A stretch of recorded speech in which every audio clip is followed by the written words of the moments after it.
الرحمن الرحيم الحمد لله رب العالمين الحمد لله الذي أحصى كل شيء عددا وجعل لكل شيء أمدا وقدر كل شيء تقديرا ثم الصلاة والسلام على النبي الأمي العربي القرشي الهاشمي المكي المدني الأبتحي التهامي العبد المؤيد والرسول المسدد المصطفى الأمجد المحمود الأحمد حبيب إله العالمين أبي القاسم محمد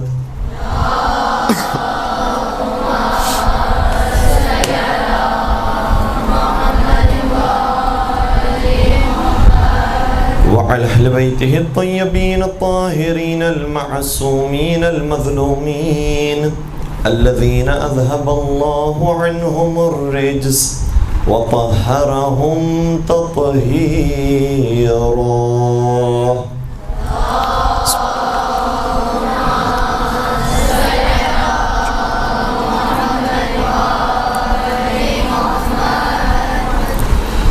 ولعنة الله على أعدائهم أجمعين.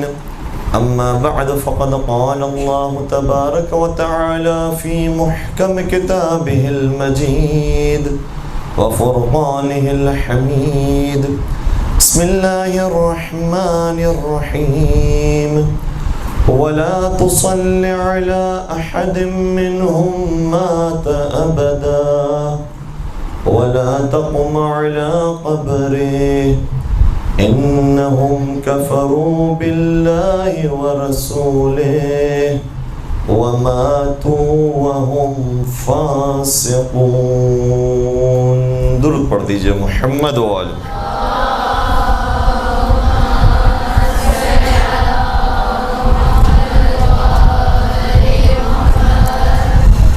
عزیزان گرامی، جو آج ہمارا موضوع سخن ہے وہ 40 سے متعلق ہے اور بالخصوص زیارت امام حسین اور ان ایام میں مجلس امام حسین علیہ السلام کو منعقد کرنے کے بارے میں. اس آیت کو ابھی آپ کی خدمت میں سرنامہ کلام کے طور پر پیش کیا. سورہ توبہ کی آیت ہے، سورہ توبہ کی آیت نمبر 84، آیت نمبر 86. ارشاد رب العزت ہوتا ہے کہ وَلَا تَقُمْ عَلَىٰ قَبْرِهِ وَلَا تُصَلِّ عَلَىٰ أَحَدٍ مِّنْهُمْ مَاتَ أَبَدًا. کہ اے رسول، جب آپ منافقین کی قبروں سے گزریے تو وہاں پر نہ سلام بھیجیے، نہ صلوات بھیجیے، نہ نماز پڑھیے.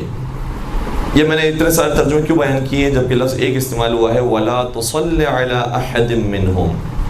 وَلَا تُصَلِّ کا مطلب کیا ہے؟ صلاۃ نہ بھیجیے. اور صلاۃ کے دو معنی ہیں. ایک صلاۃ کے معنی وہ ہے کہ جو قرآن کریم میں اس انداز سے بیان ہوا ہے کہ ان اللہ وملائکتہ یصلون علی النبی یا ایھا الذین آمنوا صلوا علیہ وسلموا تسلیما.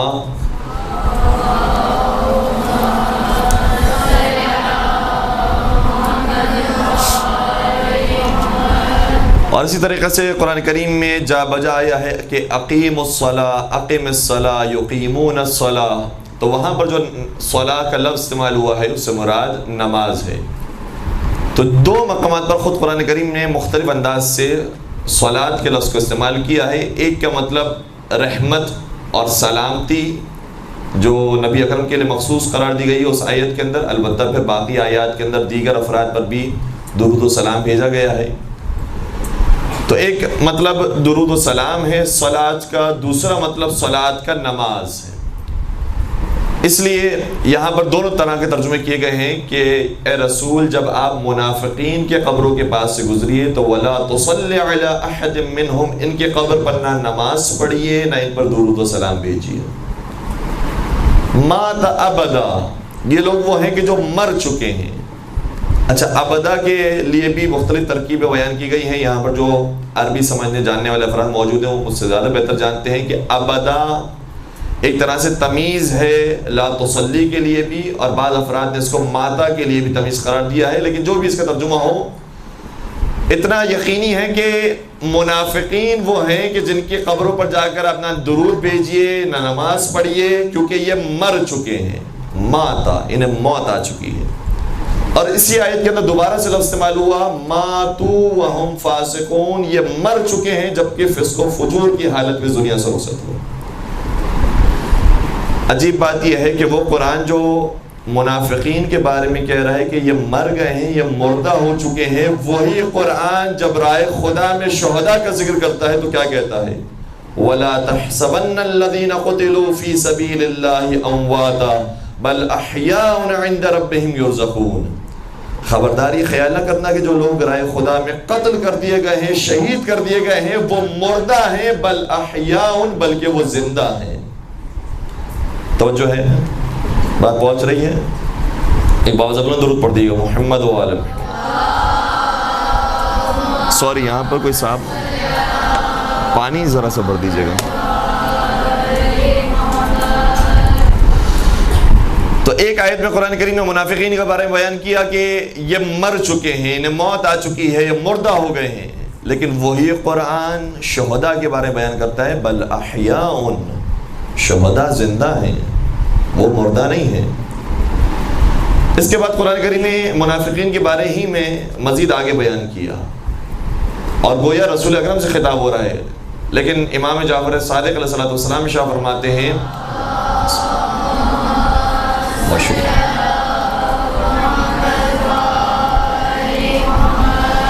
فرماتے ہیں یہ بڑی بڑی کتابوں کے اندر، معتبر کتابوں کے اندر، کتاب کافی کے اندر، کتاب محاسن کے اندر، پرانی کتابوں کے اندر یہ روایتیں پائی جاتی ہیں اور کثرت کے ساتھ موجود ہے. کہیں کے الفاظ مختلف ہیں لیکن مضمون ایک ہی ہے. ارشاد ہوتا ہے کہ نزل القرآن اعنی واسمعی یا جارہ، ایاک اعنی واسمعی یا جارہ، کہ قرآن کریم جو نازل ہوا ہے وہ بظاہر آپ کو لگے گا کہ نبی اکرم سے خطاب ہو رہا ہے، لیکن یہ خطاب ایسے ہی ہے کہ جیسے ہمارے یہاں اردو زبان میں ایک محاورہ استعمال ہوتا ہے کہ بیٹی سے کہو تاکہ بہو سمجھ جائے. بات پہنچ رہی ہے؟ باتیں بیٹی کو کہی جاتی ہیں کہ فلاں کام کر دو، فلاں چیز کر دو، فلاں اٹھا دو، چائے بنا دو، لیکن اصل میں کہنا بہو کو ہوتا ہے. تو جس طریقے سے انسان، ہمارے یہ محاورہ مشہور ہے، فارسی زبان میں ایک دوسرا محاورہ مشہور ہے کہ دروازے کو کہو تاکہ دیوار سن لے. یعنی گویا مطلب یہ ہے کہ ہم کہے کسی کو رہیں، ہمارے حقیقت میں جو مخاطب ہے وہ کوئی اور ہے. اسی طریقے سے قرآن کریم نے بھی یہ انداز اختیار کیا ہے کہ اے رسول، ہم آپ سے کہہ رہے ہیں کہ آپ منافقین کے قبروں پر جا کر نہ نماز پڑھیں نہ درود و سلام بھیجیں، لیکن حقیقت میں یہ خطاب نبی اکرم سے نہیں ہے بلکہ اصحاب نبی اور امت نبی سے ہے کہ منافقین کے قبروں پر نہ جاؤ. کیوں؟ اس کی وجہ آگے قرآن کریم نے بیان کی، لیکن اس سے پہلے ایک اور لفظ استعمال ہوا وَلَا تَقُمْ عَلَىٰ قَبْرِهِ، اور نہ ہی آپ منافقین کے قبروں پر کھڑے رہیں گے. ایک ایک لفظ بڑا قیمتی ہے. یعنی انہیں اتنا بھی آپ احترام نہ دیجئے کہ تھوڑی دیر کے لیے توقف اختیار کریں منافقین کے قبروں پر. اتنا احترام بھی نہ دیجئے. کیوں نہ دیجئے؟ انہم کفروا باللہ ورسولہ، کیونکہ یہ منافق وہ ہیں جنہوں نے اللہ کا بھی کفر کیا ہے، رسول اللہ کا بھی کفر کیا. جو کفر کرنے والا ہو تو اس کو کیا کہا جاتا ہے؟ آپ بھی کچھ جواب دیجئے. کافر کہا جاتا ہے. منافقوں نے جو زندگی گزاری تھی وہ کافر بن کر گزاری تھی یا اپنے آپ کو مسلمان کہتے تھے؟ مسلمان کہتے تھے. تو مسلمانوں کی طرح انہوں نے نمازیں پڑھی ہیں، روزے رکھے ہیں، حج کیا ہے، جہاد کیا ہے، زکوٰۃ دی ہے، سارے کام مسلمانوں والے کیے ہیں، لیکن چونکہ دل سے ایمان نہیں لے کر آئے تھے، قرآن نے کہا یہ کافر ہو کر مرے ہیں، یہ کافر ہو کر مرے ہیں. تو یہاں پر دو حکم نبی اکرم کو دیے گئے. ایک حکم یہ ہے کہ نہ ہی آپ ان پر درود و سلام بھیجیے، دوسرا حکم یہ ہے کہ نہ ہی ان کی قبروں پر کھڑے رہیے۔ اب سمجھ میں آیا کہ ہم کیوں صرف کربلا زیارت پر جاتے ہیں، کیوں ہم صرف نجف زیارت پر جاتے ہیں، کیوں کاظمین جاتے ہیں، کیوں سامرہ جاتے ہیں۔ عراق میں تو اور بھی زیارت گاہیں موجود ہیں، کاش آپ میری بات کو محسوس کر سکیں۔ اور کئی سارے لوگ ہیں جو لا علمی میں، غلط فہمی میں کئی سارے مزارات پر جاتے ہیں، لیکن قرآن کریم نے منع کیا ہے کہ جو منافق ہو اس کی قبر پر کھڑے نہ رہو۔ اس کا مطلب یہ ہوا کہ جو مؤمن ہو اس کی قبر کی زیارت کرو، اور جب مؤمن کے قبر کی زیارت کرنے کا حکم ہے تو مجھے بتائیے جو امیر المومنین ہو، جو کل ایمان ہو، جو کل اسلام ہو، اس کی قبر کی زیارت کرنے کی کتنی اہمیت ہو۔ اور پھر عجیب بات یہ ہے کہ جو لوگ مدینہ جاتے زیارت پڑھنے کے لیے، قرآن تو یہ کہہ رہے ہیں کہ منافق کی قبر پر آپ نہ کھڑے رہیے۔ عجیب بات یہ ہے کہ جب ہم روضہ رسول کے سامنے سے گزرتے ہیں تو ہمیں کہا جاتا ہے یہاں پر نہ کھڑے رہو۔ ایسا ہی ہوتا ہی نہیں ہوتا، یہاں سے آگے بڑھ جائیے، یہاں پر نہ کھڑے رہیے۔ تو ہم قبر رسول کے سامنے کھڑے رہیں تو کچھ لوگوں کو اعتراض ہوتا ہے، کہتے ہیں یہاں سے آگے بڑھ جائیے۔ اس کا مطلب یہ ہوا کہ حافظ قرآن ہونا اور ہے، قرآن کو سمجھنا اور ہے۔ قرآن یہ کہہ رہا ہے کہ منافقین کے قبر پر کھڑے نہ رہیے، اگر مومن ہو تو اس کی قبر پر ضرور جائیے، اور مومن نہیں بلکہ صاحب قرآن اگر کوئی ہو تو ضرور اس کی قبر پر کھڑے بھی رہیے، وہاں پر حاضری بھی دیجیے۔ باوجہ بلند درود پڑھ دیجیے محمد و آل محمد۔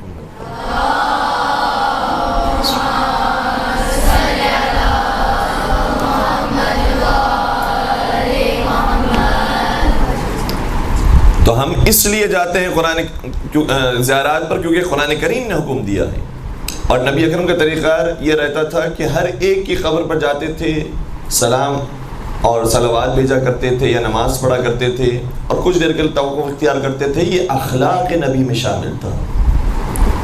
تو نبی کا اخلاق اتنا خوبصورت تھا کہ ہر ایک کی قبر پر جایا کرتے تھے، لیکن پروردگار کی طرف سے آواز آئی جو منافق اس دنیا سے گیا ہے آپ اس کی قبر پر نہ کھڑے رہیے۔ عجیب بات یہ ہوئی کہ نبی اکرم کے زمانے میں تو پتہ نہ چل سکا جو بڑے بڑے منافقین تھے وہ کون کون تھے، کیونکہ انہیں موت نہیں آئی، لیکن جب تک مولا متقیان زندہ تھے کچھ لوگوں کی مدینے میں جنازے اٹھتے تھے، لیکن مولا ان کے جنازوں میں شریک نہیں ہوتے تھے۔ مجھے نہیں معلوم بات پہنچ رہی نہیں پہنچ رہی۔ کچھ لوگوں کے جنازے مدینے میں اٹھے ہیں، بڑے بڑے نامور افراد کے جنازے اٹھے، لیکن نبی اکرم مولا متقیان نہ ان جنازوں میں شریک ہوئے، نہ ان کی قبروں پر کھڑے رہے، نہ احترام کیا۔ لیکن ہاں اگر ایک جنازہ مدائن میں سلمان فارسی کا اٹھا تو وہاں پہنچے بھی، نماز جنازہ بھی پڑھی، وہاں توقف بھی اختیار کیا۔ تو اس آیت پر نبی اکرم نے ائمہ علیہ السلام نے عمل کیا، اور یہی طریقہ ہمیں سکھایا ہے کہ جو با ایمان حالت میں دنیا سے جاتا ہے اس کی قبر کے سامنے کھڑے رہنے میں کوئی مذائقہ نہیں۔ ضروری نہیں ہے کہ واقعاً کوئی نبوت اور امامت کا حامل شخص ہو صرف اسی کے قبر کی زیارت کی جائے، بلکہ کوئی بھی صاحب ایمان اس دنیا سے رخصت ہوا ہے، بس شرط یہ کہ منافق نہ ہو، اس کی قبر پر جا کر زیارت کرنے کوئی قباحت نہیں۔ پھر آپ کی خدمت میں ایک اور بات بیان کروں کتب اہل سنت سے، اور کتب اہل سنت میں بھی جو سائے ستہ ہے، جو معتبر ترین ان کی کتابیں ہیں۔ سائے ستہ کا لفظ ہمارے زمانوں میں بہت آسانی سے آ جاتا ہے، لیکن اس کا مطلب کیا ہے؟ 6 وہ کتابیں جو صحیح ترین کتابیں ہیں۔ ان کتابوں کے اندر صحیح ترین حدیثیں جمع کی گئی ہیں۔ اس کتاب کی سنن ابن ماجہ کی روایت ہے۔ سنن ابن ماجہ کے اندر روایت یہ موجود ہے کہ زار النبی قبر امہ فبکا وابکا من حولہ۔ نبی اکرم نے اپنی مادر گرامی کی قبر کی زیارت کی۔ وہ لوگ جو کہتے ہیں کہ مردہ ہو گئے ہیں ان کی قبروں کی زیارت نہ کی جائے، مر گئے ہیں، اور آپ کو معلوم ہے وہ جملہ ان کا مشہور ہے، نہ فاتحہ نہ درود۔ تو نعوذ باللہ ان کے زمانوں پر تو یہ جملہ ہے کہ ان کی قبروں کی زیارت نہ کی جائے، یہ مر چکے ہیں، انہیں کوئی فائدہ نہیں پہنچتا۔ نبی اکرم سنن ابن ماجہ کا جملہ یہ ہے کہ اپنی مادر گرامی کی قبر پر کھڑے رہتے تھے، ان کی زیارت کرتے تھے، اور نہ صرف یہ کہ زیارت کرتے تھے، فبکا، اور پھر گریہ فرماتے تھے، وَأَبْكَى مَنْ حَوْلَهُ، اور جو ان کے آس پاس ہوتا تھا اسے بھی گریے پر مجبور کرتے تھے۔ ہے میرے ساتھ؟ جملہ آپ کی خدمت میں دیا کروں۔ اس کا مطلب یہ ہو کہ اس روایت نے ہمارے 3 مسئلے حل کر دیے۔ ہم جو زیارت پر جاتے ہیں، نبی اکرم اپنی مادر گرامی کی زیارت پر گئے. ہم جو روتے ہیں، نبی اکرم اپنے مادر گرامی کی قبر پر روئے ہیں. اور ہم جو رولاتے ہیں اور مصائب بیان کرتے ہیں، تو نبی اکرم نے اپنے مادر گرامی کی قبر پر کھڑے رہ کر وہ مصائب پڑھے ہیں کہ سب نے گریہ کیا. تو رونا بھی جائز ہے، رلانا بھی جائز ہے، زیارت کرنا بھی جائز ہے. درود پڑھ دیجئے محمد و آل محمد.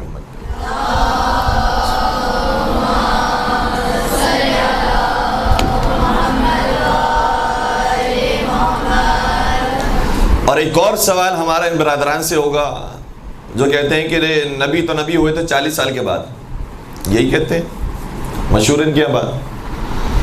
جبکہ ہمارا عقیدہ یہ ہے کہ کنت نبیا وآدم بین الماء والطین، نبی اس وقت بھی نبی تھے جب آدم علیہ السلام کی خلقت بھی نہیں ہوئی تھی.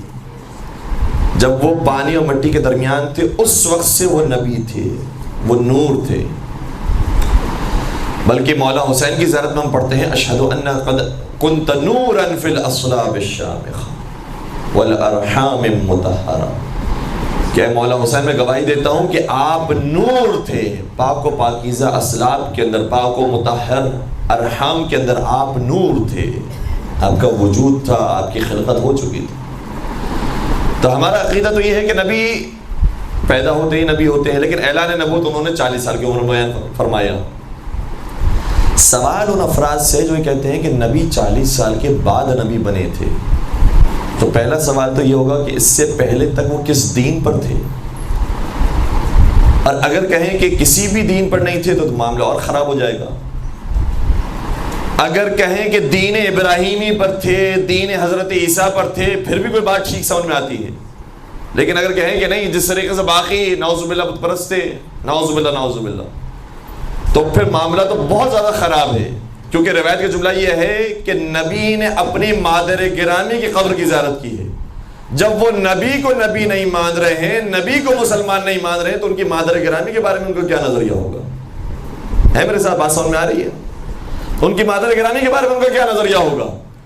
اور اگر وہ یہی کہتے ہیں کہ نہیں واقعاً وہ مسلمان نہیں تھے نعوذ باللہ، تو اس کا مطلب تو آپ کی اس روایت نے دائرے کو اور زیادہ وسیع کر دیا کہ نبی نہ صرف یہ کہ مسلمانوں کی قبر کی زیارت کرتے تھے، بلکہ آپ کے نظریے کے مطابق جو پہلے جن کی وفات ہو چکی ہے اور جو اسلام سے پہلے انتقال ہو گیا اور نعوذ باللہ مسلمان نہیں تھے، ان کی قبر کی بھی نبی اکرم زیارت کیا کرتے تھے. تو معاملہ تو آپ کے یہاں اور زیادہ خراب ہو جائے گا. ہمارا عقیدہ یہ ہے کہ وہ دین ابراہیمی بھی پر تھے، ان کی والدہ دین ابراہیمی پر تھی، یا بعض روایت کے مطابق دین حضرت عیسیٰ علیہ السلام پر تھی، مسلمان تھی. کیونکہ اسلام وہ ہے کہ جو حضرت آدم علیہ السلام کے زمانے سے چلا ہے، نبی اکرم کی دور تک آیا ہے. شریعتیں مختلف ہوتی رہیں لیکن دین ایک ہی تھا. توحید اس زمانے میں بھی تھی، آخرت پر عقیدہ اس زمانے میں بھی تھا، عدل پر عقیدہ اس زمانے میں بھی تھا، امامت پر عقیدہ جو اپنے اپنے انبیاء کے اعتبار سے تھا اس زمانے میں بھی تھا، نبوت پر عقیدہ اس زمانے میں بھی تھا. تو جو اصول دین ہے، جو اسلام ہے، وہ زمانے میں بھی تھا. لہٰذا ہمارے عقیدہ کے مطابق تو ان کی والدہ گرامی مسلمان اس دنیا سے رخصت ہوئی ہیں، تو مسلمان کی قبر کی زیارت کرنا آپ کی کتابوں سے ثابت ہوتا ہے. اور اگر آپ مسلمان فرض نہ کریں تو ماشاءاللہ پھر دروازہ اور زیادہ کھل جاتا ہے. نہ صرف یہ کہ زیارت کا مسئلہ اس روایت سے حل ہو گیا، بلکہ یہ بھی مسئلہ حل ہو گیا کہ اگر کوئی شخص روتا ہے ان کے اوپر تو رونا بھی جائز ہے، رلانا بھی جائز ہے.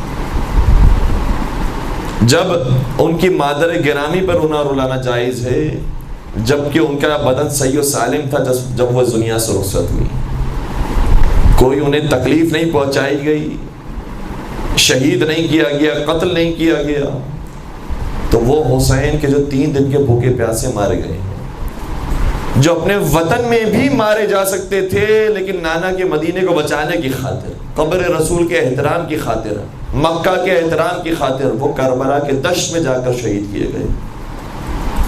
پورا سفر ان کا ہے تو وہ فرما کے گئے ہیں کہ انی لم اخرج اشرا ولا بطرا ولا ظالما ولا مفسدا انما خرجت لطلب الاصلاح في امه جدي محمد اريد ان امر بالمعروف وانهى عن المنكر واسير بسيره جدي محمد وابي علي.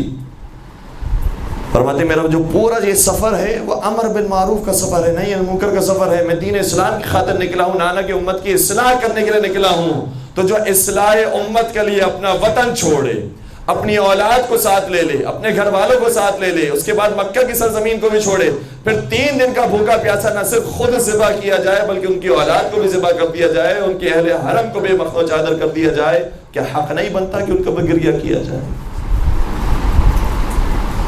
نبی اکرم تو اپنی مادر گرامی پر گریہ کر رہے ہیں۔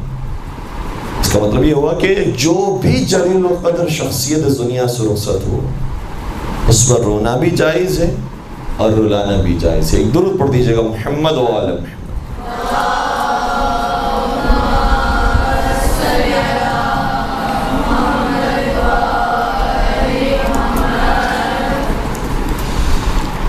اب ہم آپ کی خدمت میں چند ایک اور باتیں بیان کر رہے ہیں زیارت کے حوالے سے۔ پہلے انشاءاللہ زیارت کے موضوع کو ہم کچھ مکمل کرنے کی کوشش کرتے ہیں، اس کے بعد اگر موقع ہوا تو مجلس کے حوالے سے بھی کہ مجلس کی کس قدر اہمیت بیان کی گئی ہے ائمہ علیہ السلام کی روایات کی روشنی میں، وہ آپ کی خدمت بیان کرنے کی کوشش کریں گے۔ ساتھ سرکار حضرت امام موسیٰ کاظم علیہ السلام ارشاد فرماتے ہیں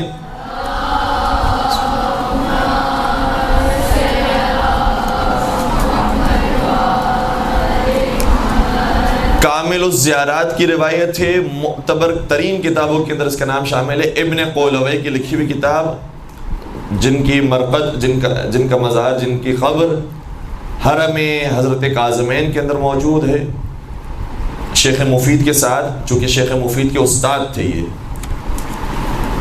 انہوں نے اپنی کتاب کے اندر اس روایت کا ذکر کیا۔ ساتھ امام کی روایت ہے اور ساتھ امام کی حدیث ارشاد فرماتے ہیں امام کہ من زار اولنا فقد زار آخرنا ومن زار آخرنا فقد زار اولنا۔ فرمایا جو شخص ہم میں سے کسی ایک کی زیارت کرنے کے لیے آتا ہے وہ پہلے امام کی زیارت کرنے کے لیے جاتا ہے، گویا سمجھ لے کہ وہ پہلے کی زیارت کرنے کے لیے نہیں گیا ہے، گویا 12ویں کی زیارت کرنے کے لیے گیا ہے۔ پہلے کی زیارت گویا ایسے کہ جیسے 12ویں کی زیارت۔ اور اگر کسی نے ہم میں سے آخری جو ہیں، جو شہید ہوئے ہیں، جن کا مزار موجود ہے، ان کی زیارت کرنے کے لیے جاتا ہے تو گویا ایسے ہی ہے کہ جیسے پہلے امام کی زیارت کرنے کے لیے گیا۔ یہاں پر یہ حدیث موجود ہے اور آپ کو یقیناً وہ حدیث یاد ہوگی، مشہور حدیث ہے اور وہ بھی معتبر کتابوں کے اندر پائی جاتی ہے کہ معصوم علیہ السلام نے فرمایا ہے کہ اولنا محمد واوسطنا محمد وآخرنا محمد وکلنا محمد۔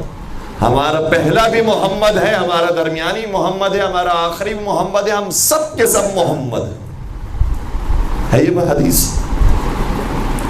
تو ہم سب کے سب محمد سے مراد یہ ہے کہ ہم سب کے سب معصوم ہیں، سب کے سب پروردگار کی حجت ہیں، سب کے سب پروردگار کی طرف سے نمائندے ہیں، لہذا کوئی ایک کی بھی زیارت کرنے کے لیے جاتا ہے، کوئی ایسے کہ جیسے سبھی کی زیارت پر وہ پہنچا ہے۔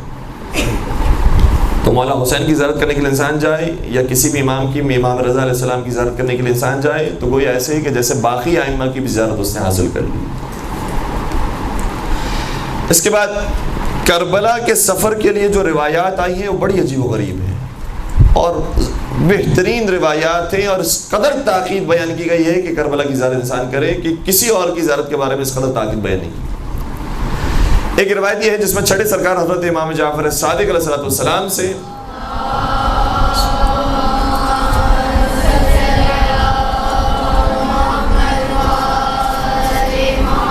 سوال کیا کہ فرزند رسول، ہم نے آپ کے والد بزرگوار سے یہ حدیث سنی تھی جو شخص سفر حج پر 1 درہم خرچ کرتا ہے تو اسے 1000 درہم کا ثواب ملتا ہے۔ یہ بتائیے کربلا کے سفر کے لیے اگر کوئی شخص 1 درہم خرچ کرتا ہے اسے کتنا ثواب ملتا ہے؟ امام نے شاہ فرمایا اسے 10 مرتبہ فرمایا 1000 درہم کا ثواب ملتا ہے۔ اس میں سبحان اللہ تو ہونی چاہیے تھی۔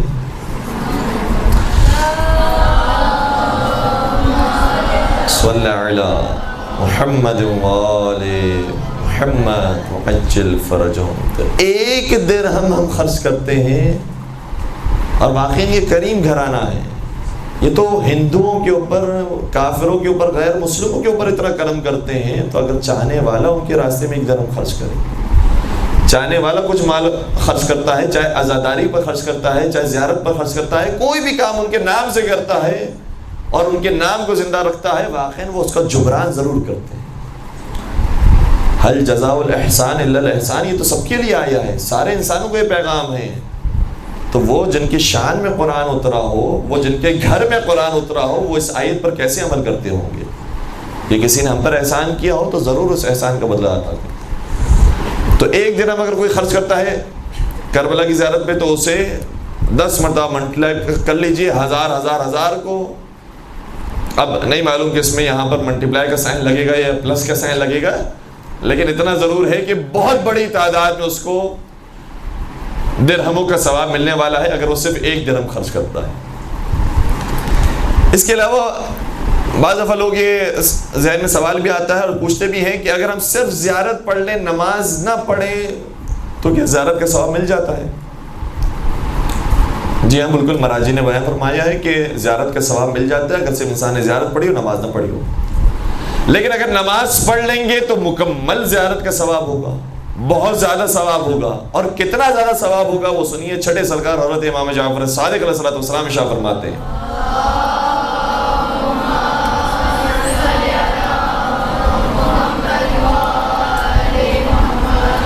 ظاہراً زیارت وارثہ کی زیارت بیان کی، پھر نماز کو بیان کیا، پھر نماز کو بیان کرنے کے بعد یہ جملہ شاہ فرمایا، لَكَ بِكُلِّ رَكْعَةٍ رَكَعْتَهَا عِنْدَهُ كَثَوَابِ مَنْ حَجَّ أَلْفَ حَجَّةٍ وَاعْتَمَرَ أَلْفَ عُمْرَةٍ وَأَعْتَقَ أَلْفَ رُقْبَةٍ وَكَأَنَّمَا وَقَفَ فِي سَبِيلِ اللَّهِ أَلْفَ مَرَّةٍ مَعَ نَبِيٍّ مُرْسَلٍ۔ فرمایا جو شخص زیارت کے بعد، یا ہو سکتا ہے کہ یہ عمومیت بھی پائی جاتی ہو، کربلا میں جانے کے بعد 1 رکعت انجام دیتا ہے تو اس کو 1 رکعت میں، پوری نماز کی بات بھی نہیں ہو رہی، 1 رکعت پڑھنے کا ثواب اتنا ملتا ہے کہ جیسے اس نے 1000 حج کیے ہوں، 1000 عمرے کیے ہوں، 1000 غلاموں کو آزاد کیا ہو، اور 1000 مرتبہ جنگ میں نبی اکرم کے ساتھ شریک ہو۔ صلی علی محمد وآل محمد المعجل فرجہ۔ تو یہ جو نماز بھی انسان پڑھ رہا ہوتا ہے، کبھی کبھار اس میں اس کی اہمیت کو محسوس نہیں کر پاتے، بہت زیادہ اہمیت ہے وہاں پر کوئی بھی انسان عمل انجام دے۔ زیارت پڑھ رہا ہے تو بہترین عمل ہے۔ اچھا، زیارت بھی اتنی خوبصورت ہے ائمہ علیہم السلام کی۔ ہم جب جاتے ہیں کسی کے پاس، فرض کیجئے کہ ہم خود اپنے ماں باپ کی، اور ماں باپ اگر حیات ہوں تو، اور ان کو پروردگار اور طول عمر عطا فرمائے، ہم دادا دادی کی یا پردادا پردادی کی قبر پر جب جاتے ہیں تو زیادہ سے زیادہ کیا کہہ سکتے ہیں؟ اگر کوئی واقعاً متبرک شخصیت ہو، مقدس شخصیت ہو، زیادہ سے زیادہ کیا کہہ سکتے ہیں؟ شہید سید جعفر کی قبر پر جا کر کیا کہہ سکتے ہیں؟ آپ پر سلام ہو۔ لیکن ہم جب مولا حسین کی قبر پر جاتے ہیں یا ائمہ علیہم السلام کی قبر پر جاتے ہیں، مولا رضا کی قبر پر جاتے ہیں، تو اتنی تفصیلی زیارت نامہ کیوں ہے؟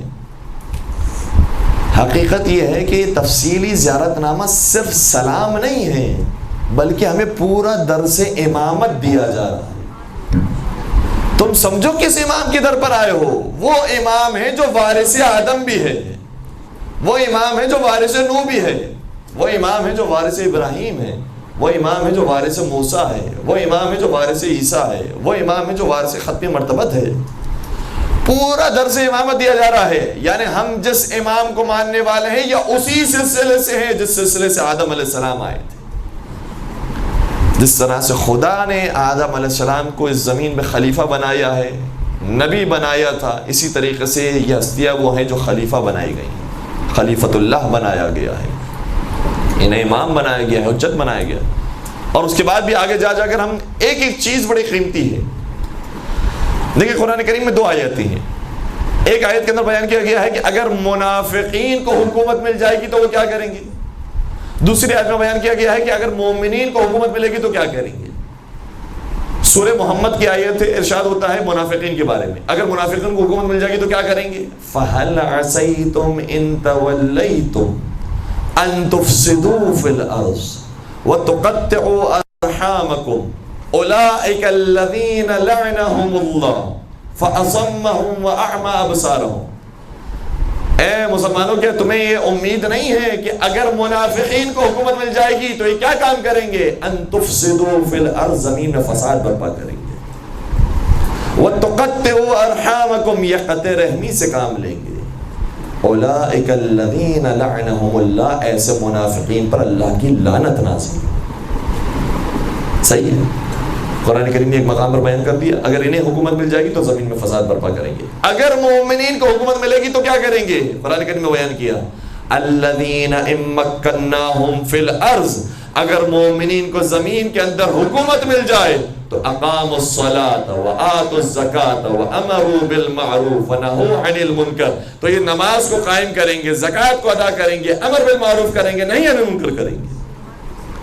جب ہم جاتے ہیں مولا حسین کی زیارت پر، بلکہ تقریباً ہر امام کی زیارت نامے کے اندر یہ جملہ ہوتا ہے، ہم کیا کہتے ہیں وہاں پہنچ کر؟ اشہد انک قد اقمت الصلاۃ وآتیت الزکاۃ وامرت بالمعروف ونہیت عن المنکر، میں مولا میں گواہی دیتا ہوں کہ آپ نے نمازوں کو قائم کیا ہے، آپ نے زکوٰۃ کو ادا کیا ہے، آپ نے امر بالمعروف کیا ہے، آپ نے منکر کیا ہے۔ وہ ہم یہ کہنا چاہتے ہیں کہ منافقین اگر آئیں گے تو زمین میں فساد برپا کریں گے، ان پر اللہ کی لعنت ہو، اور مومنین اگر ان کو حکومت مل جائے گی تو نماز بھی قائم کریں گے، زکوٰۃ بھی ادا کریں گے، امر بالمعروف کریں گے، نہیں منکر کریں گے۔ اس لیے ہم آپ کے بارگاہ میں آئے ہیں تاکہ آپ پر سلام بھیج سکیں، اور صرف آپ پر ہمارا سلام نہیں ہے، مولا غازی عباس کی زیارت کا جملہ یہ ہے کہ سلام اللہ و سلام ملائکتہ المقربین وانبیائہ المرسلین وعبادہ الصالحین وجمیع الشہداء والصدیقین۔ کیا خوبصورت جملے مولا غازی عباس کے سلام کے بارے میں جملہ یہ ہے، ہمارا سلام نہیں ہے، سلام اللہ، اللہ کا سلام ہو غازی عباس پر۔ چھٹے امام میں بیان فرما رہے ہیں زیارت نامہ اس طریقے سے پڑھا جائے، اللہ کا سلام ہو، مقرب فرشتوں کا سلام ہو، مرسلین انبیاء کا سلام ہو، اور تمام نیک بندوں کا سلام ہو۔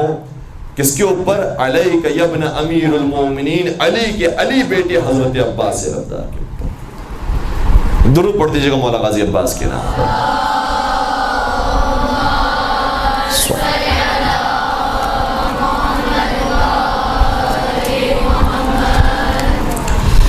تو ہم جب زیارت پڑھنے کے لیے جاتے ہیں تو صرف یہ تصور نہیں فرمائیے گا کہ ہم سلام بھیج کر آ جاتے ہیں اور کیا ہوتا ہے، پورا ایک درس ملتا ہے ہمیں کہ ہم کس امام کی زیارت پر آئے ہیں، جنہوں نے نمازیں قائم کی ہے تو ہمیں کیا کرنا چاہیے، زکوٰۃ ادا کی ہمیں کیا کرنا چاہیے، امر بالمعروف کیا، نہی عن المنکر کیا، اللہ رسول کی اطاعت کی، یہاں تک کہ انہیں موت آ گئی۔ تو خود ہمیں امامت کو پہچاننے کا بھی سلیقہ ملتا ہے اور بندگی اور عبودیت کا بھی طریقہ ملتا ہے کہ ہمیں کیا کرنا چاہیے۔ چھڑے سرکار حضرت امام جعفر صادق علیہ السلام کی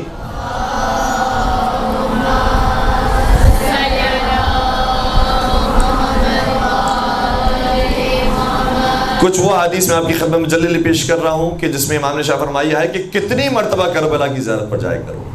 ایک حدیث کا جملہ یہ کتاب وسائل الشیعہ کے اندر موجود ہے، امام نے شاہ فرمایا لا ينبغي للمسلم ان يتخلف عن قبر الحسین اکثر من 4 سنین، کسی مسلمان کے لیے سزاوار نہیں ہے کہ حسین مظلوم کی قبر کو 4 سالوں کے لیے ترک کر دے، 4 سال گزر جائیں اور وہ زیارت پر نہ جائے، یہ مسلمان کو سزاوار نہیں ہے کس طرح سے وہ کام کرے۔ دوسرے مقام پر پھر چھڑے سرکار شاہ فرماتے ہیں کہ حق علی الغنی ان یأتی قبر الحسین ابن علی فی السنة مرتين وحق علی الفقیر ان یأتیہ فی السنة مرہ۔ یہ تہذیب الاحکام کی روایت ہے جو کتب 4 کے اندر شامل ہے، تہذیب الاحکام، اس کی روایت یہ ہے، چھڑے سرکار شاہ فرماتے ہیں کہ جو شخص امیر ہو اس کی گردن پر حق یہ ہے، اسے چاہیے کہ حق ادا کرے مولا حسین کا، وہ یہ ہے کہ مولا حسین کی زیارت پر جائے سال میں 2 مرتبہ،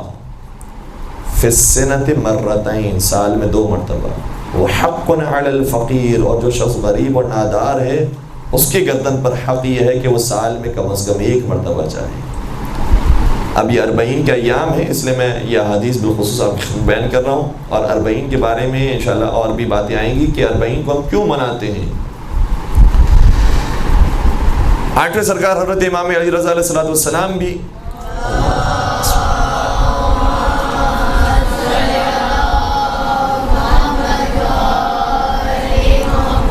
مولا حسین کی زیارت کے بارے میں بیان فرماتی ہیں، اور اسی موضوع کے تحت تہذیب الاحکامی کی روایت ہے، فرماتے ہیں کہ من اتا قبر الحسین فی السنة 3 مرات امن من الفقر، فرمایا جو شخص سال میں 3 مرتبہ مولا حسین کی زیارت پر جاتا ہے پھر غربت اس کے در پر نہیں آتی، پھر وہ فقر فاقہ سے نجات پا جاتا ہے۔ تو ویسے حکم دیا گیا کہ جو امیر ہے 2 مرتبہ جائے، لیکن مولا رضا فرماتے ہیں جو شخص سال میں 3 مرتبہ جاتا ہے پھر غربت اس کے دروازے کو نہیں دیکھتی۔ تم حسین غریب کی زیارت پر گئے ہو، چاہے کچھ بھی درہم تم نے خرچ کیے ہوں، چاہے 1 درہم بھی خرچ کیے ہوں، اس کا اتنا زیادہ ثواب اور اتنا زیادہ اجر ملتا ہے کہ پھر غربت اس کے دروازے پر نہیں آتی۔ یہ کتنی مرتبہ جانا چاہیے اس حوالے سے ہم نے کچھ بیان کرنے کی کوشش کی، اور اس کے علاوہ کئی ساری اب روایات ہیں، میں کس کو بیان کروں کس کو چھوڑوں۔ چھٹے سرکار کی بھی بہت خوبصورت روایت ہے، شاہ فرماتے ہیں کہ من اراد ان یکون فی جوار نبیہ و جوار علی و فاطمہ فلا یدع زیارت الحسین ابن علی۔ فرماتے جو شخص چاہتا ہے کہ اس کا مقام نبی اکرم کے جوار میں ہو، حضرت علی مرتضیٰ کے جوار میں ہو، حضرت فاطمہ زہرا کے جوار میں ہو، تو پھر وہ حسین ابن علی کی زیارت کو ترک نہ کرے۔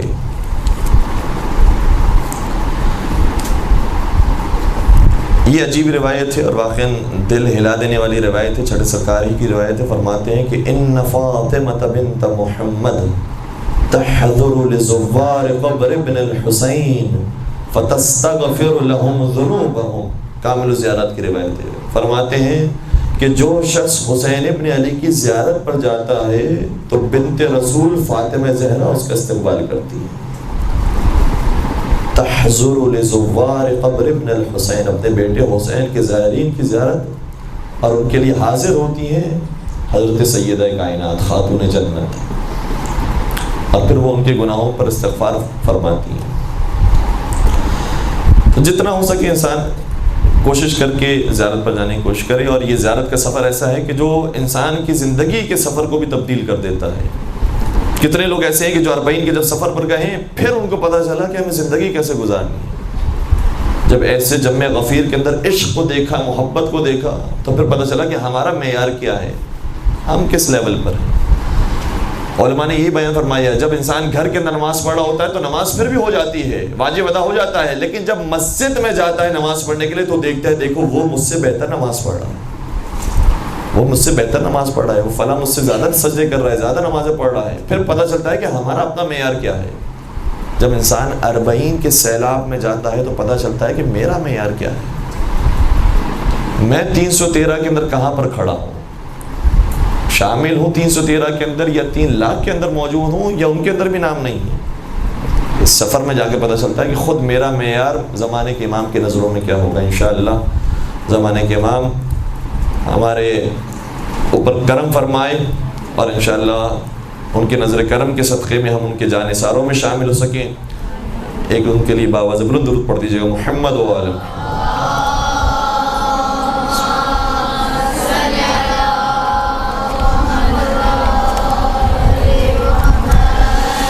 اور آپ جانتے ہیں کہ متوکل کے زمانے میں کس طریقے سے زیارتیں ہوئیں، مجھے بہت زیادہ تفصیل بیان نہیں کرنی، لیکن بس اتنا یاد رکھیے گا کہ پرانے زمانے میں مولا حسین کی زیارت کرنے کے لیے لوگوں نے اپنے ہاتھ کٹوائے، اپنے پیروں کو کٹوایا ہے۔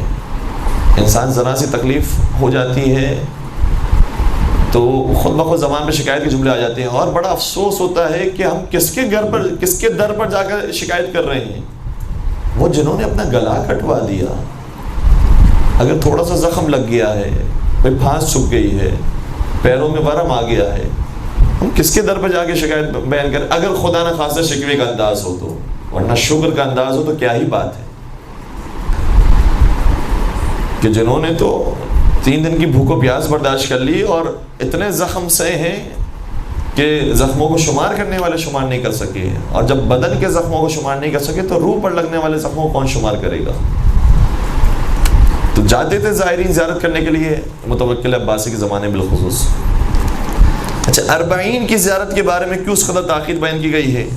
ایک بات تو یہ ہے کہ ائمہ علیہ السلام نے 40 کی زیارت کو بطور خاص بیان کیا ہے کہ یہ خاص زیارت ہے 40 کی، جس طریقے سے شب قدر کی خاص زیارت ہے، جس طریقے سے شب عید کی خاص زیارت ہے، عرفہ کے دن کی خاص زیارت ہے، یعنی اس کے الفاظ بھی مختلف ہوتے ہیں، عاشور کے دن کی خاص زیارت ہے، اس کے الفاظ مختلف ہیں۔ اسی طریقے سے 40 کی بھی ایک خاص زیارت آئی ہے چھٹے سرکار سے۔ ایک بات تو یہ ہے۔ دوسری بات، وہ باتیں جو آپ ویسے ہی سنتے رہے ہیں اور جانتی ہیں وہ میں زیادہ تفصیل سے بیان نہیں کر رہا۔ 11ویں امام حسن عسکری علیہ السلام نے بیان فرمایا ہے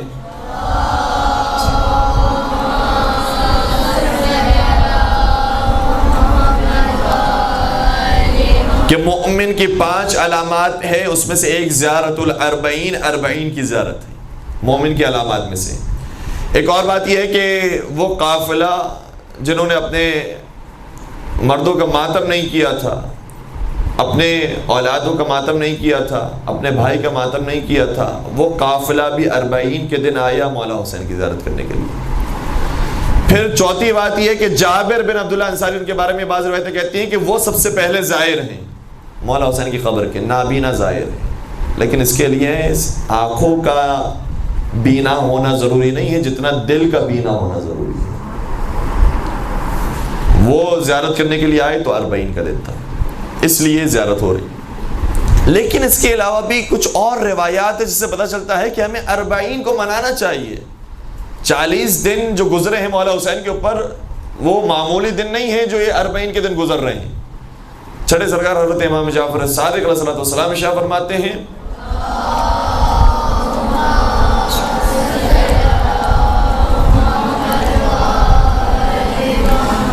بہار الانوار کا جملہ یہ ہے، فرماتے ہیں زرارہ، اپنے صحابی زرارہ بن عیون جو جلیل القدر صحابی ہیں، شاید سب سے بہترین صحابی جناب زرارہ، فرماتے ہیں یا زرارہ ان السماء بکت علی الحسین 40 صباحا بالدم وان الارض بکت 40 صباحا بالسواد وان الشمس بکت 40 صباحا بالخسوف والحمرة وان الجبال تقطعت وانتثرت وان البحار تفجرت وَإِنَّ الْمَلَائِكَةَ بَكَتْ 40 صَبَاحًا عَلَى الْحُسَيْنِ علیہ السلام۔ فرمایا اے زرارہ یاد رکھو زمین و آسمان نے حسین ابن علی پر جو ماتم کیا ہے وہ 40 دنوں تک کیا ہے۔ 40 کے آنے تک زمین و آسمان نے گریہ کیا ہے۔ آسمان نے کیسے گریہ کیا؟ آسمان سے خون برسا ہے، اور ضروری نہیں ہے کہ پوری دنیا میں کام ہوا ہو، کچھ علاقوں میں بھی اگر یہ ہوا ہو تو بالکل آسمان سے خون برسا ہے۔ اور آج بھی زندہ معجزہ موجود ہے۔ ہم لاہور میں موجود تھے، یقین آپ بھی ان خاک شفا سے واقف ہوں گے کہ جو روز عاشور سرخ ہو جاتی ہیں، یہ زندہ معجزہ ہے۔ اور کیا چاہیے انسان کو؟ تسبیح سرخ ہو جاتی ہے، 40 تسبیح سرخ ہو جاتی ہے عاشور کے دن۔ اور پھر کچھ درخت ایسے موجود ہیں کہ جو سرخ ہو جاتے ہیں اور خون جاری ہوتا ہے ان درختوں سے عاشور کے دن۔ اور انٹرنیٹ پر بھی تصاویر موجود ہیں، کتابوں میں اس کا ذکر بھی موجود ہے، اور روایات کے اندر جو بات بیان ہوتی ہے وہ اس طریقے سے ہے کیونکہ کچھ پرندے ایسے تھے جو مولا حسین کے خون میں اپنے آپ کو انہوں نے مولا حسین کے خون سے رنگین کیا، اور پھر وہ جہاں جہاں اس خبر کو لے کر پہنچے ہیں اور جس درخت پر بیٹھے ہیں اس درخت سے خون جاری ہونا شروع ہو گیا۔ اس وجہ سے بعض درختوں کے اندر سے خون جاری ہوتا ہے۔ البتہ بہت سارے ایسی علامات تھی جو مولا حسین کے غم میں موجود تھی۔ وہ متوکل جس نے قبر حسین کے کو مٹانے کی کوشش کی، وہ ظاہر سی بات ہے ان سارے معجزات کو مٹانے کی کوشش کی ہوگی۔ اور آج جب ہم موجود ہیں تو 1400 سال تقریباً گزر رہے ہیں اس واقعے کو۔ 1400 سال اتنا بڑا عرصہ ہے، کتنے درختوں کو کٹوا دیا ہوگا، کتنے سارے آثار کو مٹا دیا ہوگا، لیکن پھر بھی چند ایک آثار ابھی موجود ہیں۔ تو چھٹے سرکار شاہ فرماتے ہیں کہ 40 دنوں تک آسمان نے خون کا گریہ کیا ہے، 40 دنوں تک زمین نے گریہ کیا ہے، 40 دنوں تک سورج نے گریہ کیا، 40 دنوں تک پہاڑوں نے گریہ کیا، 40 دنوں تک سمندروں نے گریہ کیا، اور 40 دنوں تک ملائکہ نے گریہ کیا ہے حسین ابن علی۔ نہیں فرمایا 30 دنوں تک، نہیں فرمایا 50 دنوں تک، فرمایا 40 دنوں تک۔ اس کا مطلب یہ ہوا کہ 40 میں کچھ ہے جس کی وجہ سے مولا بیان فرما رہے ہیں کہ 40 دنوں تک کائنات کے ذرے ذرے نے گریہ کیا۔ جب کائنات کا ذرہ ذرہ گریہ کر رہا ہے تو اے اشرف المخلوقات، اے جسے پروردگار نے احسن الخالقین بنایا ہے، کہ اس کا فرض نہیں بنتا جس طریقے سے کائنات گریہ کر رہی ہے تم بھی گریہ کرو مولا حسین کے نام۔ ایک اور روایت کا جملہ یہ ہے، وہ بھی چھٹے سرکار سے، اور اس کے اندر ایک خاص نقطے کی طرف اشارہ فرماتے ہیں کہ ما بکت السماء علی احد بعد یحیی بن زکریا الا علی الحسین ابن علی صلوات اللہ علیہ فانہا بکت علیہ 40 یوما۔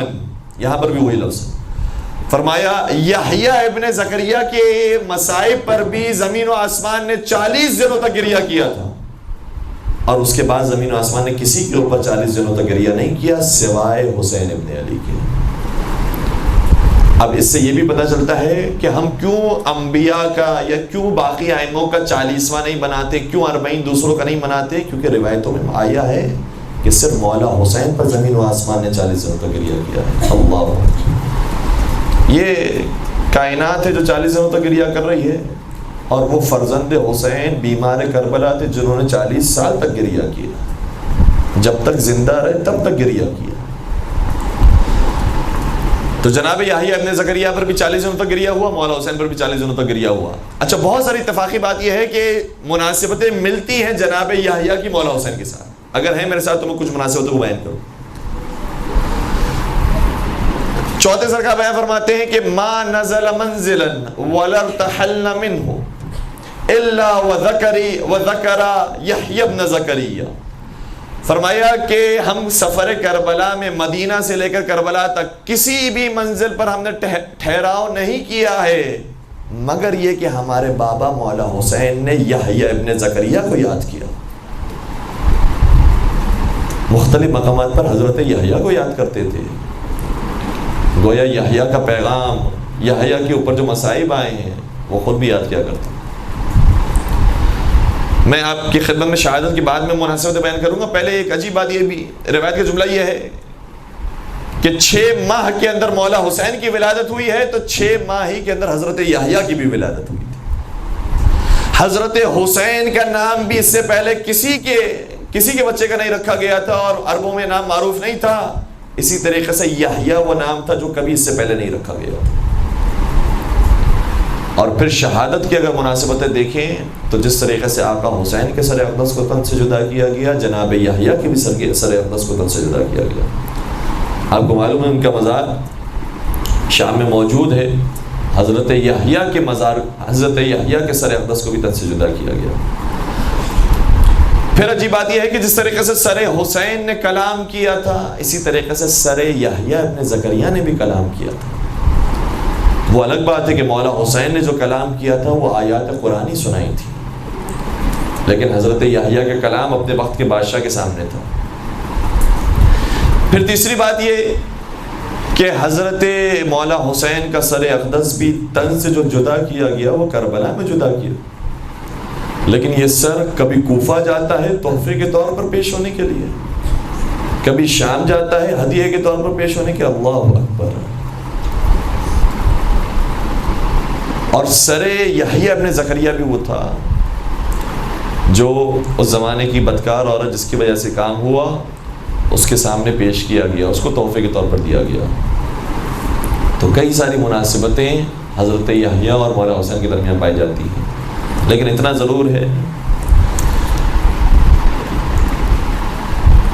ہمارے پاس زیادہ وقت بھی نہیں، مصائب کے چند جملے بھی اتفاقی طور پر اب آ چکے ہیں تو میں آپ کی خدمت بیان ہی کر کے اس لیکچر کو مکمل کروں۔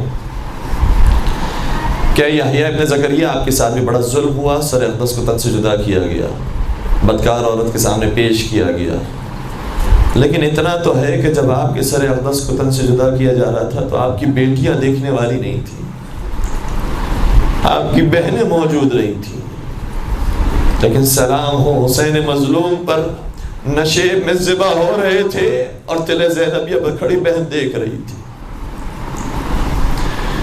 ایک اور فرق بھی سنیے گا، حضرت یحییٰ ابن زکریا کے سر اقدس کو تن سے جدا کیا گیا، لیکن بدن صحیح و سالم تھا، بدن پر کوئی تیر تو نہیں لگا ہوا تھا، لیکن ہائے حسین مظلوم، صبح عاشور سے لے کر عصر عاشور تک کتنوں کے لاشیں اٹھا کر کتنے تیر برداشت کیے تھے۔ جب لاشا زمین کربلا پر آیا تو سر بعد میں تن سے جدا ہوا، پہلے یہ لاشا تیروں پر معلق ہو گیا۔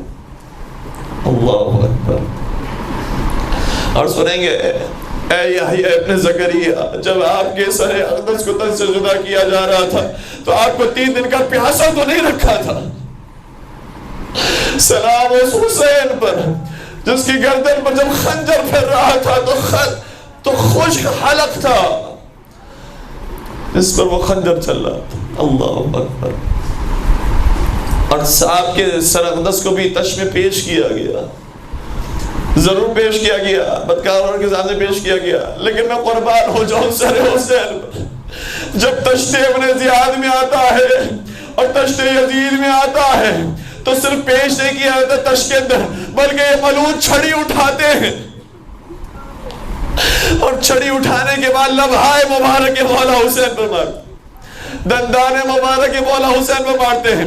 اور ایک صحابی جو دربار میں موجود ہے کہتا ہے اے ابن زیاد یہ ظلم نہ کر، میں نے اپنی آنکھوں سے دیکھا ہے رسول اللہ ان ہونٹوں کا بوسہ دیا کرتے تھے۔ اجرکم علی اللہ، اجرکم علی اللہ، رسول اللہ ان ہونٹوں کا بوسہ دیا کرتے تھے۔ اور یہ سر کی داستان بڑی عجیب ہے۔ آپ کے سر اقدس کو تجدیدہ کیا گیا لیکن شام ہی میں وہ سر رہا، لیکن سنیے گا حسین مظلوم کا سر کہاں کہاں نہیں گیا۔ کبھی نوکے نیزہ پر چڑھتا ہے، کبھی گھوڑے کی باہوں میں ڈالا جاتا ہے، کبھی کوفے میں لے جایا جاتا ہے، کبھی خونی کے تنور میں رکھا جاتا ہے، کبھی ابن زیاد کے دربار میں جاتا ہے، کبھی یزید کے دربار میں جاتا ہے۔ اور سنیں گے ایک وقت وہ بھی آیا جب یہ سر 4 سالہ بچی کی گود میں بھی آتا ہے۔ اس سر نے بڑا طویل سفر اختیار کیا ہے۔ میرا دل یہ کہتا ہے مولا کو تو ہر موقع پر اذیت پہنچی ہوگی، لیکن 2 مقامات ایسے ہوں گے شاید سر حسین سے بھی آنسو ٹپکے ہوں گے۔ وہ کون سے 2 مقام ہوں گے؟ شاید پہلا موقع وہ ہوگا جب ایک مرتبہ یہ قافلہ کوفہ سے شام کی طرف روانہ ہوا، ایک طرف نوکے نیزہ پر سر حسین تھا، دوسری طرف شہزادیوں کو بے مخلوع چادر پھیرایا جا رہا تھا۔ بی بی نے ایک مرتبہ اپنے بھائی کے کٹے سر کو دیکھ کر کہا ما توہمت یا شقیق فؤادی کان ھذا مقدرا مخطوبا، اے میرے دل کی ٹھنڈک، میں نے کبھی یہ تصور بھی نہیں کیا تھا، میں نے سارے مصائب کا تصور کر لیا تھا لیکن کبھی یہ تصور نہیں کیا تھا ایک طرف آپ کا کٹا ہوا سر ہوگا، دوسری طرف میرا کھلا ہوا سر۔ کیا کبھی ہماری ملاقات ایسی بھی ہو سکتی تھی؟ آپ کا کبھی کٹا ہوا سر ہو، میرا کھلا ہوا سر ہو۔ اور دوسرا موقع سنے کہ کب آیا جب یہ سر ایک مرتبہ تش میں بالی سکینہ کے سامنے پیش کیا گیا۔ بی بی کو قرار نہیں ملتا تھا، وہ بی بی جس کو صرف اپنے باپ کے سینے پر نیند آتی تھی، ارے 30 دن تو کم از کم گزر گئے ہیں، باپ کی شکل نہیں دیکھی، بابا کی شکل و صورت نہیں دیکھی تھی، بابا بابا پکارتی رہی۔ ایک مرتبہ تش میں سر کو پیش کیا گیا، بچی نے تش کو دیکھا کہا مجھے کھانا نہیں چاہیے، بابا چاہیے۔ تش لانے والے نے کہا بی بی یہ تیرے بابی کا سر ہے۔ اور یہ کہنے کے بعد جو رومال اٹھایا خدا کسی بیٹی کو یہ منظر نہ دکھائے۔ جیسے اپنے بابا کے گھڑے سر کو دیکھا فوراً چلا کر کہنے لگی بابا آپ کی رگوں کو کس نے کاٹ دیا؟ بابا آپ کی گردن کو کس نے کاٹا؟ بابا یہ بتائیے جب کاٹا تو پانی پلایا تھا؟ اپنے بابا کے مذاہب پڑھتی رہے اور پھر اچانک خیال آیا بابا میرے بال دیکھیے، میرے بال کھلے ہو گئے ہیں، بابا میرے سر کو دیکھیے، میرے سر پر نوکی نیزہ کے نشانات موجود ہیں، بابا میرے چہرے کو دیکھیے، میرا چہرہ سیاہ پڑ گیا، بابا میرا سارا بدن تازیانے سے کر سیاہ پڑ گیا، بابا اپنی بہنوں کو دیکھیے بے مخنو چادر ہو گئے۔ سکینہ کہتی رہی، مذاہب پڑھتی رہی اور مذاہب پڑھتے پڑھتے ہی خاموش۔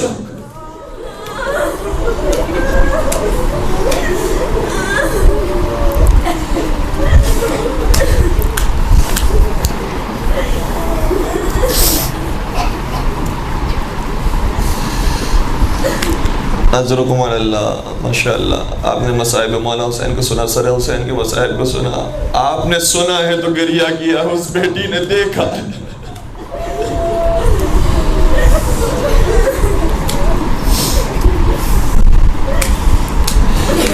الا ولعنت اللہ علی القوم الظالمین وسيعلم الذين ظلموا أي منقلب ينقلبون پروردگارہ مولا حسین کی مظلومیت کا واسطہ ہمارے تمام گناہ کبیرہ صغیرہ کی مغفرت فرما. غم حسین میں بہنے والے ان آنسو کا واسطہ ان آنسو کو رومال حضرت سیدہ کائنات میں جگہ عنایت فرما. ان آنسو کے صدقے میں مولا حسین کے صدقے میں ان کی پاک بیٹی کے صدقے میں ہم سب کو کربلا کی زیارت نصیب فرما. شام کی زیارتوں سے مشرف فرما. 4 معصومین کی زیارت عطا فرما. حج و عمرے کی سعادت عطا فرما. پروردگارہ جہاں جہاں شیعہ نے حیدر کرار آباد میں تمام کی جان مال عزت و آبرو کی حفاظت فرما. اس فرش عذاب پر آنے والے تمام مومن کی جائز شرعی حاجات کو پورا فرما. پروردگارہ اگر کوئی بے روزگار مومن ہے مولا حسین کا ذکر کیا ہے، کریم ابن کریم کا ذکر کیا ہے، پروردگارہ ان کے طفیل ان کو برسر روزگار فرما. جو صاحبان روزگار ہیں پروردگارہ ان کے رزق حلال میں وسعت و کثرت عطا فرما. پروردگارہ جو بے اولاد ہے تجھے حضرت سکینہ کی مظلومیت کا واسطہ، حضرت علی اصغر کا واسطہ انہیں اولاد صالحہ نصیب فرما. جو صاحبان اولاد ہیں انہیں اپنی اولاد کی صحیح تربیت کرنے کی توفیق نصیب فرما. محبت محمد و آل محمد کے ساتھ جینا اور بڑھنا نصیب فرما. ان کی سیرت پر عمل پیرا ہونے کی توفیق عطا فرما. ان کی شفاعت سے بہرمند فرما. قرآن اور اہل بیت کے دامن کو تا حیات پکڑنے کی اور تھامنے کی توفیق نصیب فرما. پروردگارہ تمام مظالم سے انتقام کے لیے بالخصوص خون حسین کے انتقام کے لیے اپنی آخری حجت اور ہادی امام عصر والزمان کے ظہور میں تعجیل فرما. ہمیں ان کے عاشقین محبین سچے چاہنے والے اور ماننے والوں کو شمار فرما. ربنا تقبل منا انك انت السميع العليم وتب علينا انك انت التواب الرحيم برحمتك يا ارحم الراحمين.